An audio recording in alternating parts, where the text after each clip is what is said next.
সুকুমার রায় রচিত 21শে আইন। শিব ঠাকুরের আপন দেশে আইন কানুন সর্বনেশে, কেউ যদি চাই পিছলে পড়ে প্যায় দেয় সে পাগড়ে ধরে। কাজীর কাছে হয় বিচার, 21 টাকা দণ্ড তার। সেথায় সন্ধে 6টার আগে হাসতে হলে টিকিট লাগে, হাজলে পরে বিট টিকিটে দমদমাদম লাগায় পিঠে। কোটালে সে নস্যি ছাড়ে, 21 দফা হাঁচিয়ে মারে। কারুর যদি দাঁতটি নড়ে 4টি টাকা মাসুল ধরে। কারুর যদি গোপ গজায় 100 আনা ট্যাক্সও চায়। খুঁচিয়ে পিঠে কুচিয়ে ঘাড় সেলাম ঠোকায় 21 বার। চলতে গিয়ে কেউ যদি চায় এদিক ওদিক ডাইনে বায়, রাজার কাছে খবর ছোটে পল্টনেরা লাফিয়ে ওঠে। দুপুরে রোদে ঘামিয়ে তাই 21 হাতা জল গেলায়।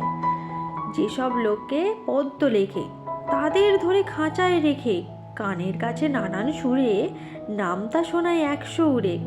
সামনে রেখে মুদির খাতা হিসেব কষায় 21 পাতা।